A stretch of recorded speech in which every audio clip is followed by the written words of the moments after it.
Good afternoon, everybody. Welcome to the last session of today, RSA Conference 2024. We have an awesome session here. In a little bit, let me just to do some groundkeeping rules. Please stay seated. There's no standing allowed because of the fire marshal rule, not mine rule, but please sit down or else they can shut down the whole conference. That's what I heard. So gentlemen in the back, can you please sit down there? Thank you. Oh, looks like he's not listening to me. Everybody needs to sit down in this room, please. The gentleman in the back row over there, can you please sit down? Hello? Please sit down. Thank you. Thank you. And the second rule is that there's no live recording is allowed, but you can take pictures with our speakers and moderator. So without further ado, let me introduce you the title here.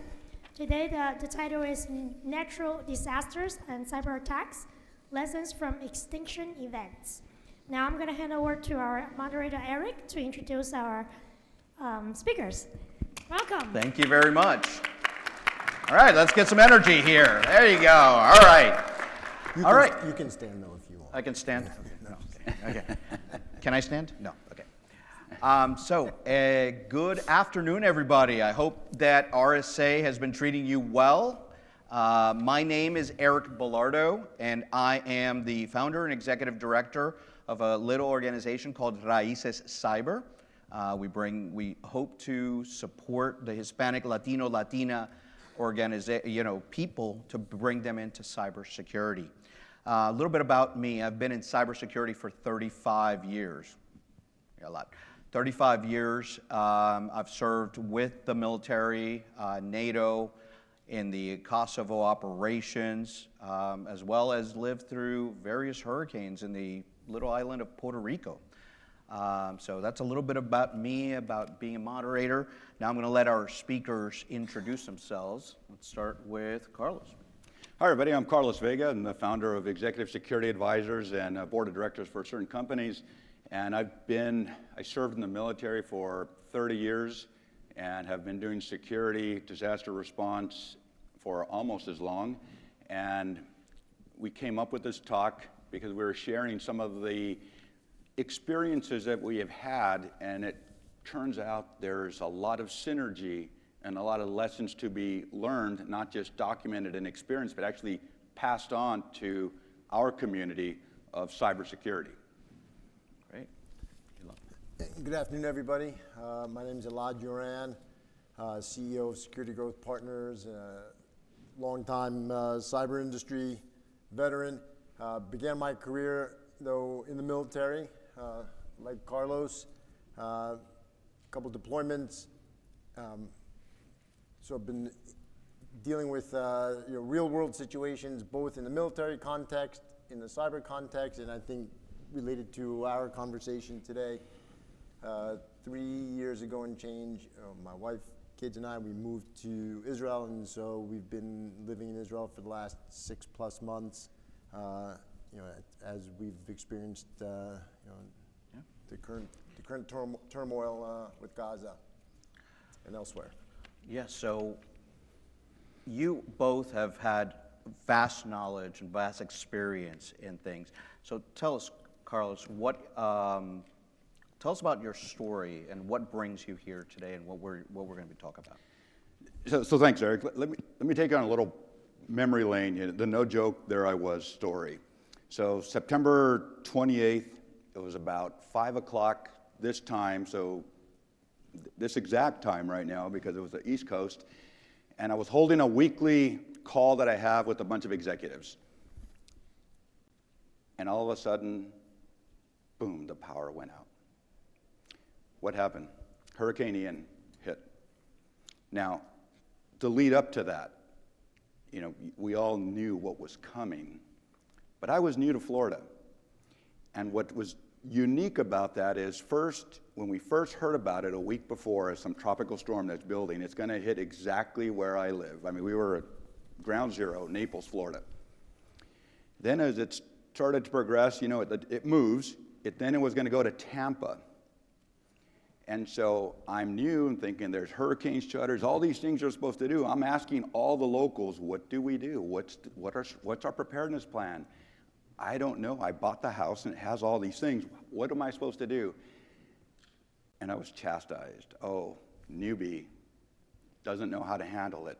Kind of like we do in the military people. Then the new person, and it's like, oh, they're overreacting to all this stuff here. Well, it shifted about 75 miles south overnight, and it ended up hitting about 8 miles straight line distance from my home. And what was a storm that was building, it quickly went all the way up to a Category 5, which is the biggest they measure, and right before it hit, it went down to a 4, so they call it a 4 plus. The deadliest, largest storm in almost 100 years, the costliest in the United States. And you want to talk about what plans you had for this? It was something that was unimaginable. There's still flat land where there were buildings today. And we had to do stuff. So what happened? It hits. Power goes out first, and then the storm starts to build and build and build as things start failing. I take care of myself. The storm passes. We kind of look what's going on. Thank goodness after a hurricane, the weather's actually kind of nice sometimes. I checked on our immediate family members. I have in-laws who were closer to the storm. Checked on them, and then I was just waiting, like, what's next? What's next? But I know the devastation is everywhere. So I did what I was trained to do. It was muscle memory. I went in and I grabbed my kit bag. Who knows what a kit bag is? I went and grabbed my kit bag. In there I had, the stuff for my generator, because I had a generator, power tools, tools and power, an axe, crowbar, and I had an LC vest, an aviation life support system vest that I always had because I always used to use it. And I had all my emergency things on me. And I realized I reacted to, we're in survival mode. And now I got to go help people and look for people to help save lives. But all your plans are out the window because this was beyond anyone's comprehension. So that's where we're going to start the story from my perspective. Elad has a different perspective. So, October 6th, I was hanging out with a bunch of Army buddies at a hotel having drinks, for the weekend by Lake Tahoe. There were 10 time zones. My wife and 4 kids are in Israel. About 10 p.m., a little bit earlier, Friday night. It was Friday night here. By the way, they were all still sleeping because the attack happened, early Saturday morning. It was a Sabbath. There was also another Jewish holiday called Simchas Torah. It was at the end of sort of like the holiday season that begins with Rosh Hashanah, and so schools were closed, people were on vacation, many in the military had been sent home for these period of time. But I was in California, in Nevada, Lake Tahoe, hanging out with a bunch of Army buddies, just hanging out for the weekend. The phone began to buzz, and we'll talk a little bit later, I think, about kind of communications and how people share information during an event. You ignore the first one, second buzz, third buzz, and you find out, all hell is broken loose, but nobody really knows what's going on and where it's happening. And so we'll talk a little bit about mis and disinformation, I think, later on, but kind of like in the context of a crisis. But it became apparently clear to me, and I got to go. We talk about sort of marching to the sound of the guns, and when emergencies happen, you look at sort of the people that run toward the fire. But told my buddies, I got to go. Pack my bag and drove a couple hours to Reno, bought a ticket to Denver. Denver bought a ticket to LaGuardia, and the whole while trying to get tickets on a flight back home to Israel. Got 3 times, was able to book a seat on a flight, and 3 times the flight was canceled. And then you realize, like, I haven't flown at LAL in a long time. Maybe not everyone's favorite airline, you know, when you don't, you know, in good times. But with all due credit to them, so when the shit hits the fan, That's when they and were you know, they're flying. Can we say that? We're allowed to say that? Okay. All right. So, They're flying, and you get it. And I was, you know, lucky to get a seat, last seat on a flight on Sunday. Made it back home the next day. You know, and everyone on there was the most silent. People, Israelis are kind of a talkative bunch, like, but the whole flight somber. No one says a word. You get to the airport, no one says a word. You know, the entire flight is people, whether it's businessmen on trips, families, or young people, but everyone coming back because they know they have a purpose to get back toward. And you get back there, and you know, just seeing the look, you know, on your wife's face, on your kids' faces, you know, sleeping, you know, not knowing, because we didn't know then where the terrorists were, and how far they had infiltrated, and whether there were more still hiding. We'll talk about that in a little bit. But that was my introduction to sort of the events of October 7th and everything that's happened since. so whether it's man-made disasters or natural disasters, we have a saying. You know, we all know about Murphy's Law. When everything is, you know, everything that could go wrong will go wrong. So, Elad, when SHTF happened and you got home, tell us about that. Well, you know, Murphy's Law is it's a universal truism, applies to everything. You know, sometimes when we think about that, I guess from a cyber context, we like to say, okay, what are we going to do? Well, how are we going to address that? Well, we talk about defense in depth and layered security and so forth. But like when Murphy's Law means like everything goes wrong.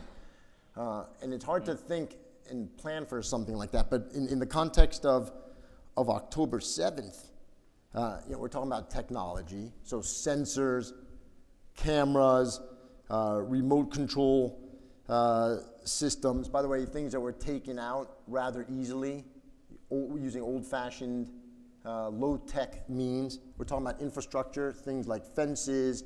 We're talking about offset. We're talking about intelligence, sort of the ability to predict with reasonable accuracy what will happen when and where.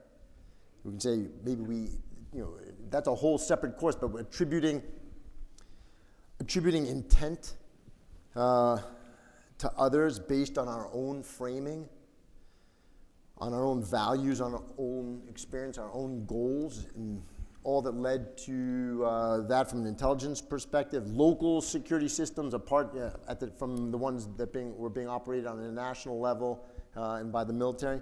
But I think this notion of just overconfidence, like we've got this. I guess in your context, we've been through, you know, we live in Florida, we have hurricanes all the time, right? Right.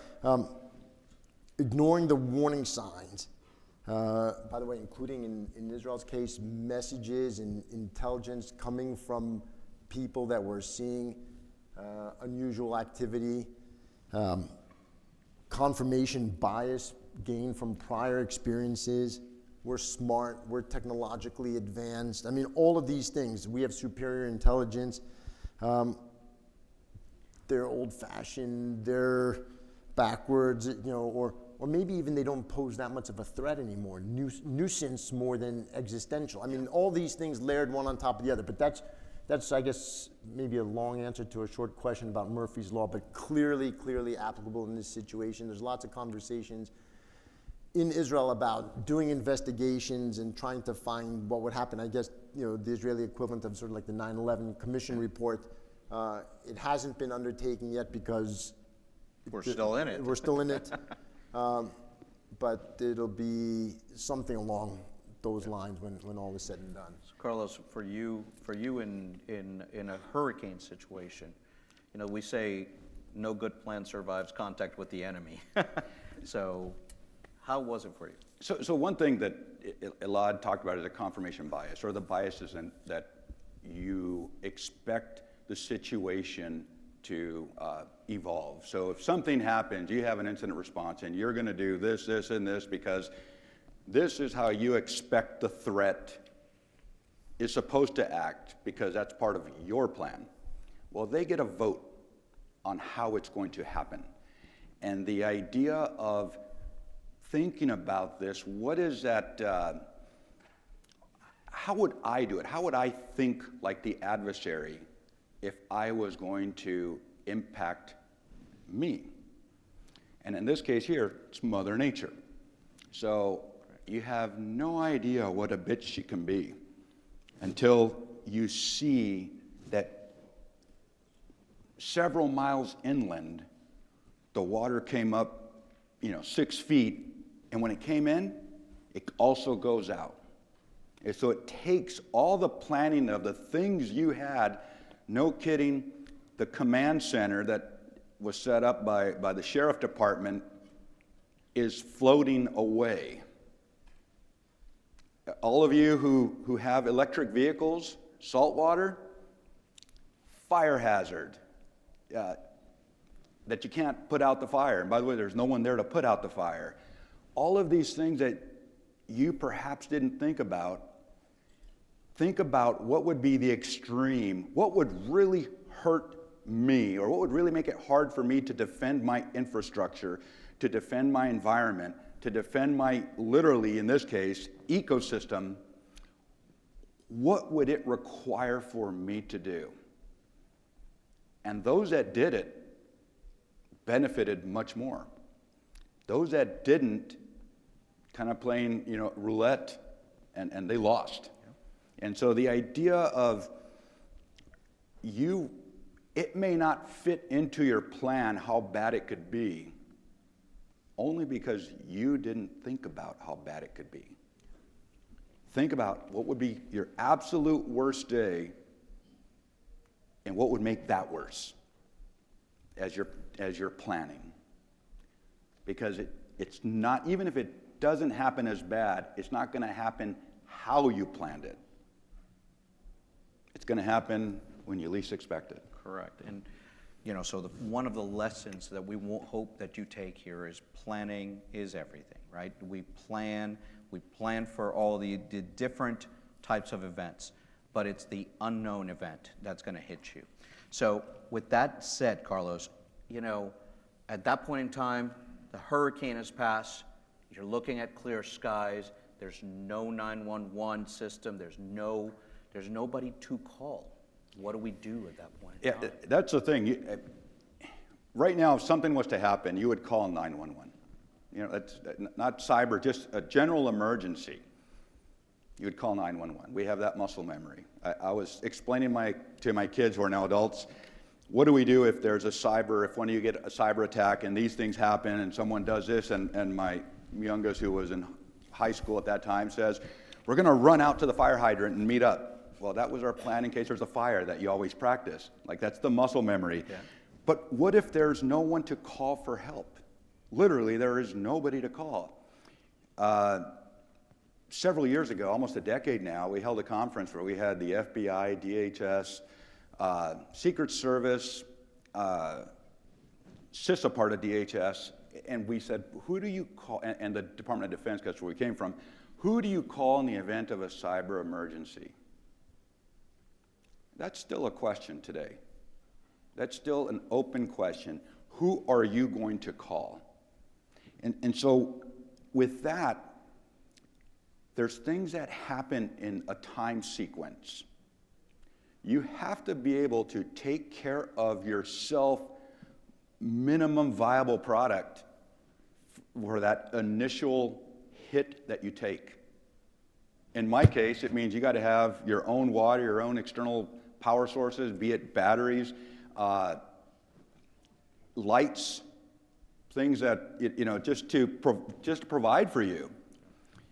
But what would that mean for you in your company right now if it happened right now? You're here. You're not there. Who's going to do it there? Who knows the plan? Who knows what they're going to do? That's the initial. After that, you expect help to come. Who do you expect to come to help you? Do they know that you're on their short list? I'm from California, visiting my brother. I find out that I'm his estate executor if something happens to him. I just found out this weekend, like it's been there for 10 years. I'm like, well, dang, you got to tell me I'm part of your plan.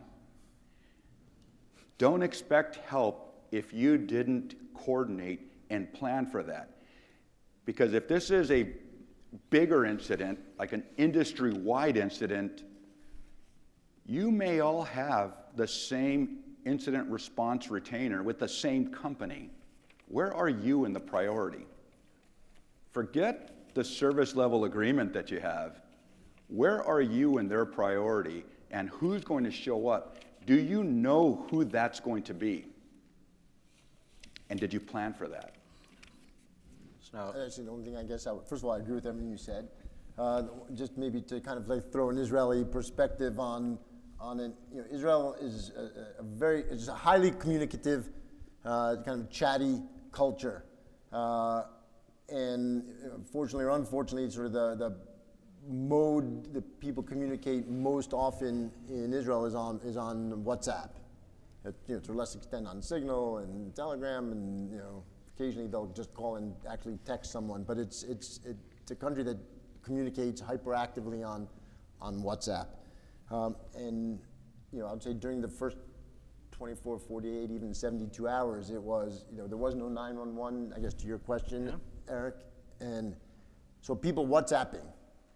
I'm here. I'm stuck. And we're talking about victims of the attack. We're talking even soldiers, on an individual basis, neighbors, community members. You would grab your gun and go, grab whatever your supplies and go and help. So that was the first 3 days, and then you're right. After that, it changes. The question is who does what. And when and how do they respond? The mobilization in the country at a national level has been something pretty powerful to observe and to be a part of. The IDF on October 6th, the normal, it was about 160,000 people. On October 8th, 9th, 10th, it grew to 400,000. As the reserves were called up and mobilized and people returning and everyone looking to volunteer and contribute and so on. But even as that happens, it's chaos. I mean, just absolute chaos. It became about 5% of the population at its peak. I've been to many conferences, or Hussein, others. I remember like, hey, you're giving a talk, you're going to go and make sure you pack your shirt and pack your stuff and get there, and you're going to this event days and weeks ahead of time, and still you forget your toiletries or whatever it is. Imagine like, 400,000 people forget, like literally get and go, and their gear and their stuff and everything is like, it's not like it's all sitting there in their go bag. And so sort of this incredible upheaval in the country to make sure that they have the supplies that they needed, and so forth. There was really a national level mobilization, not handed down from the government and the military but groundswell from the citizenry to support the country. So you talked about the concept of Israel is a very communicative country. A lot of communications by different methods, and with a lot of communication comes misinformation, disinformation, malinformation. So in those early stages of that crisis, how did you, in your family and your business, How did you guys work through those, issues of different information streams coming to you, or no information streams? So, right, so disinformation is very different, during the first 24, 48, 72 hours of the crisis, and then continuing post that initial chaotic phase, I would say even through to today on a very different level. In the beginning, it was everyone lock your doors. We don't know where the terrorists are. They came in on gliders, they came in from the sea, they came in civilian vehicles, they broke through a barrier and drove into the country, and the fear was that they would be able to then scatter, disperse, and remember, Israel's tiny. It's about the size of New Jersey. Like, it doesn't take very long to get where you're going to go. From Gaza to Tel Aviv is about a 45-minute drive. Except in traffic in New Jersey, it takes long. Yeah. But it's you don't know if the knock on your door is Is it friendly or not? friendly Yeah. or not. And my wife, they had like the knives that they were like trying to like get ready, like until like you get home and you realize kind of where they had been, like during sort of the 24, 48 hours it took me to get home. Another example of kind of disinformation. Everyone here is familiar with sort of the Iron Dome. So it's an incredible system that so imagine, rockets are being launched into Israel. The missiles are being detected. There's a calculation that takes place and said, okay, this missile, it looks like it's going on this trajectory, it's going to land in this specific location, and then they know, is that place, is it a building, is it an office, is it a house, or is it an open field, or in a pond, or wherever, someplace that's uninhabited. And if it lands, the trajectory takes you to an occupied, inhabited space, shoot it down. If it's going to land in an open field, let it go. Save the interceptor missile, because they're not cheap. And everyone has a mobile device, and and then you get this alert, and the alert says, based on your geolocation, there are incoming rockets, and depending on how far away, you have anywhere from 15 seconds to a minute or two to stop what you're doing and find shelter.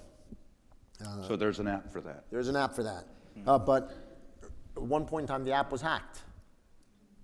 And so this is, all of a sudden, the entire screen goes red. Missiles coming in from the south, from the north, and you looked at and I screenshotted things. I said you can see the entire country's kind of got these alerts coming. It looked like war games, right? Like war games. People coming in, from the sea. We live walking distance. Israel's along the Mediterranean, so we live walking distance from the beach. So we're afraid of terrorists coming in from it. So terrible, kind of like a really kind of like a concrete example of disinformation, hacking in the context of something like this in the early days of the event.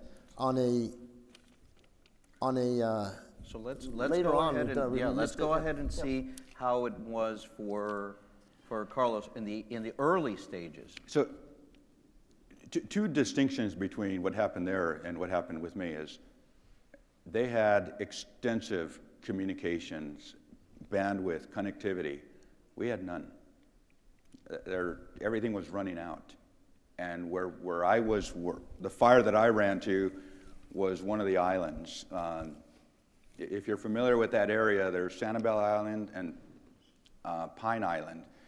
Sanibel is the one you see all the commercials for. It's beautiful. And it's white collar. It's the haves. The other island is blue collar. It's the have-nots. And there was no plan to help them. The plan was to get everyone off the island because everybody, all the resources were there, but there was no way to communicate that.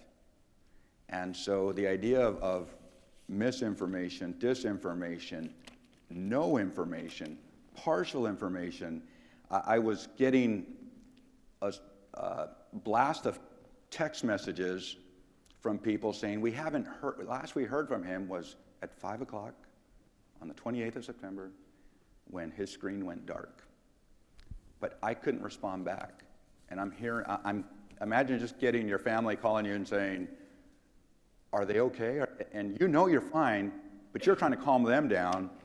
And so the idea of managing the information flow and what you have and how you're going to communicate to one another, it's very important. And to put it in context of cyber for your organization, this goes back to who you're communicating with, what you're communicating with, because if it's an incident, there's ramifications on what you're communicating.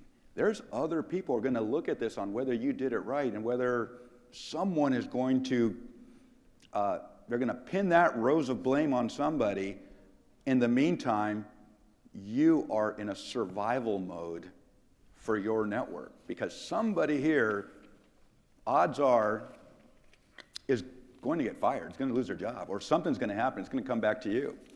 So this idea of having the communication plan in place when this occurs is critical on how you're going to communicate, what you're going to communicate, and what is allowable and what is not.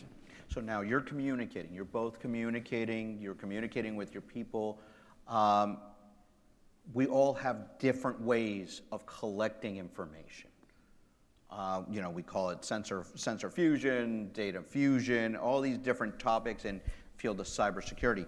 So, Elad, when you guys were in that early stage and looking, how did you and your peers get that information? We're going to come back to the MISDIS later because We're going to continue on. We're going to continue on. Data fusion, to be able to collect data from everything.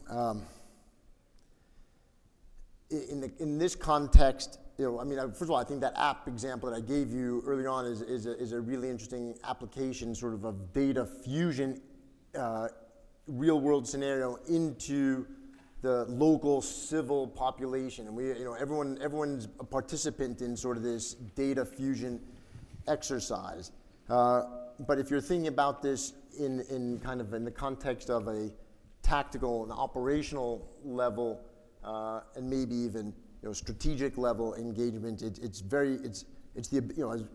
what we talk about here every day at this conference. It's the aggregation of structured, unstructured data in real time from a variety of different sources, and to be able to analyze it and provide actionable intelligence and information to the people that need it in real time. In this context, not just national level leadership, generals, if you will, sitting around the table, but to pilots in planes or drone operators, soldiers on the ground, and the civilian populations we had talked about. Timeliness is key.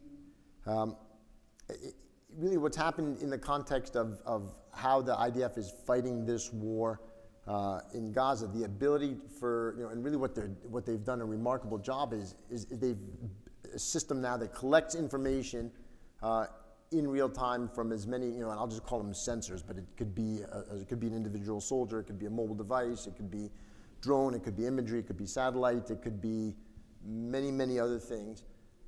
All being fed into effectively a fusion center, and then information being relayed back to the relevant parties in minutes, sometimes seconds.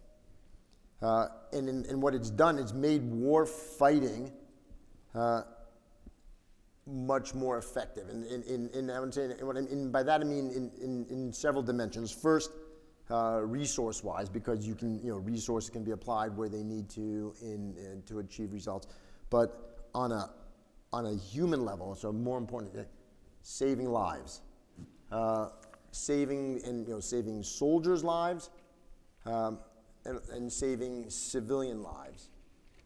So it's been a remarkable development. I would say as we look back at what's happened in the last 6 months in the war here with Hamas in Gaza and now in the north with Hezbollah, it's probably the first war where the application of AI and machine learning and these kinds of capabilities have been brought to bear at an operational and tactical level in real time, broadly speaking. And the consequences of that capability has been tremendous, not just from an effectiveness perspective, but in terms of saving lives, soldiers and civilians. And Carlos, for you, you lost all kind of communications. So for you, having that sensor fusion or that, that visibility, tell us about that. And Ours was human in the loop. This is the human track. This was human in the loop. We have this acronym that we use called PACE, and it means your communication plan, your primary, your alternate, your contingency, and your emergency. Anyone who's worked in communications with at least the Army knows that. And what does that mean? So first of all, we were down to paper notes because we couldn't communicate to the center of the island that was kind of became the fusion center. We got to get out of this notion of you got a SOC and a NOC, the Network Operations Center and the Security Operations Center. We go to this thing called the JOC, the Joint Operations Center, the Fusion Center, where all of the assets, all of the knowledge, all the information that's being shared is being dispersed to everyone who can help. So we had to pass notes on paper. I need to know where everybody is here because I was accounting for all the people that were part of my group coming on, and I had to get them off the island by dark, otherwise they would be the people we're trying to save again. And we weren't just saving people in this, we were literally taking goats off of there because this is what was important to the people, important to your stakeholders. So the plan was to get everybody off the island, but guess what?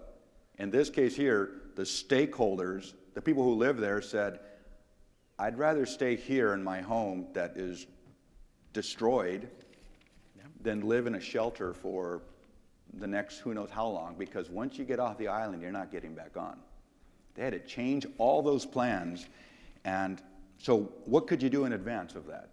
So think about, one thing is for communications. Not 1 day, not 2 days, not 3 days. This was like a week long.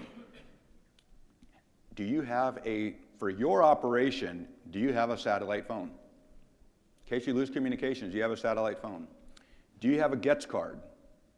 Anyone know what a GETS card is? The Government Emergency Telecommunications Services card gives you priority on the cellular network. Yeah. So think when you're in a football game or a baseball game and you can't update your social media on what a great time you're having, you get priority using that service. And you establish that in advance. How are you going to communicate? How are your people going to expect communication from you? And you got to exercise that. And so those are just some of the things of these communication plans, the disinformation, the Fusion Center. You have to exercise that and plan ahead of what that might look like. So you touched on a point that, really hit me in the face real quick there, and that's your stakeholders, and that's your culture of the people that are there. So when we look at that, either in a war zone or in a natural disaster or in a cybersecurity concept, sometimes your stakeholders are looking at different things and what is important to them.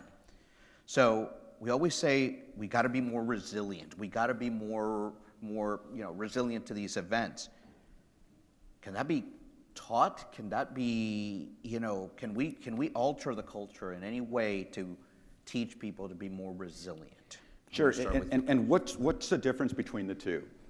One of them is that if I'm impacted by this, I can continue to operate, I will recover from this.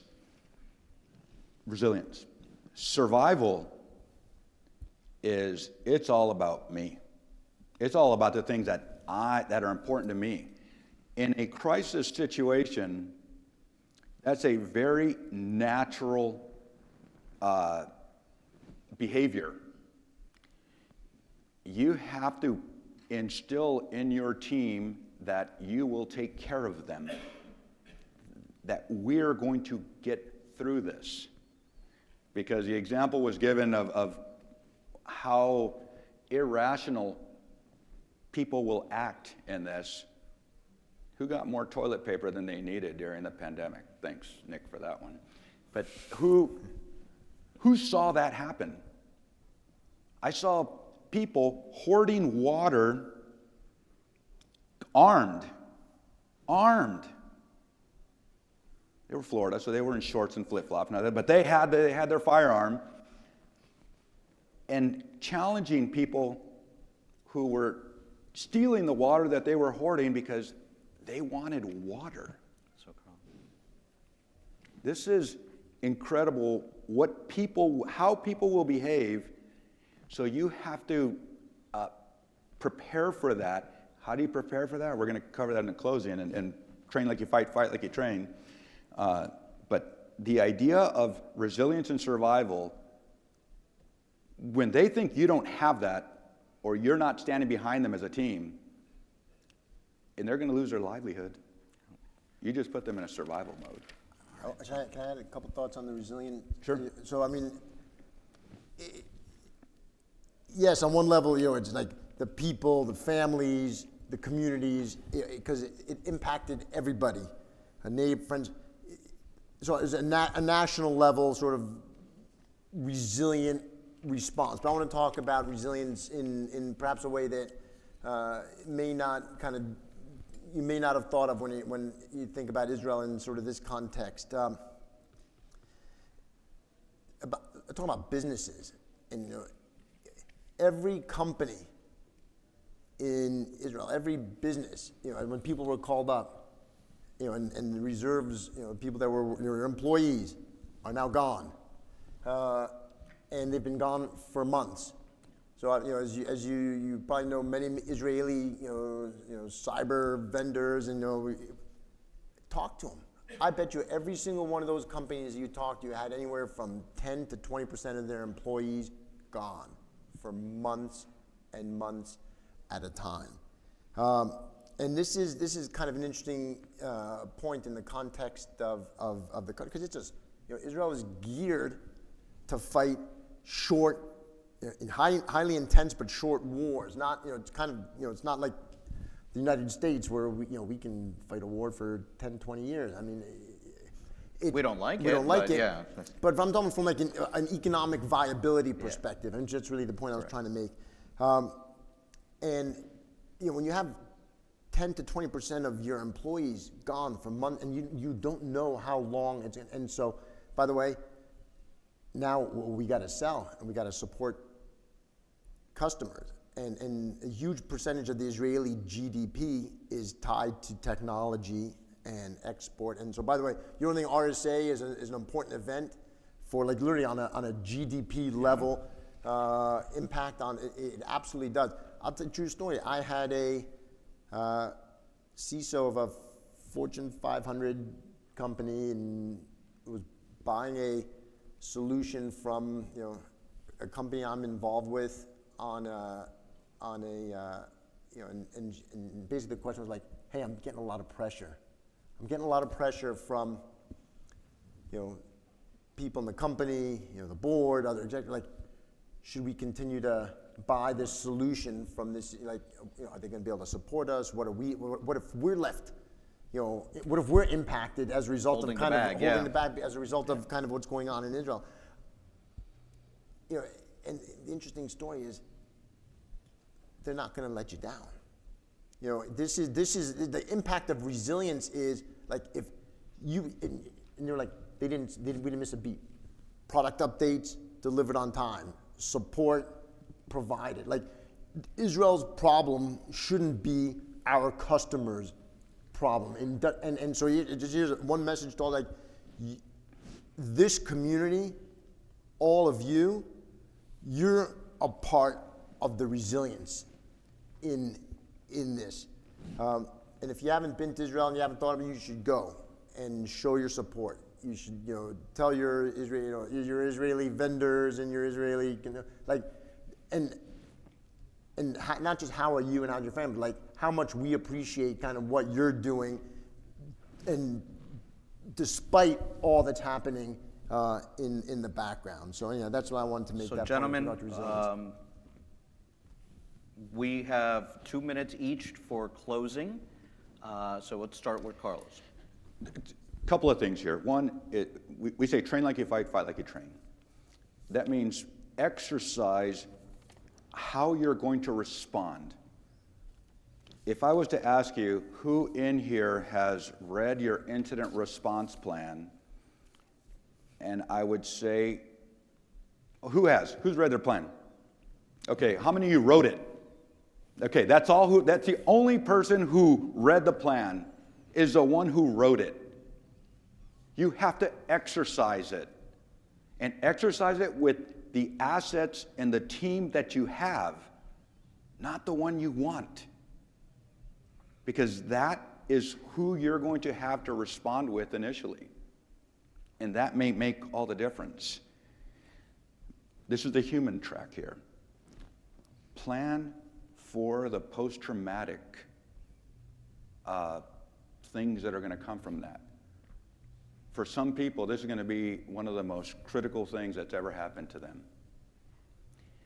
And I'll tell you,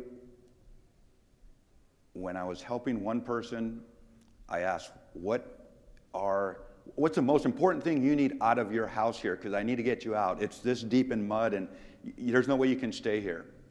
She said, that over there. What is that? It was a paper mache turtle. That's my son. We picked it up.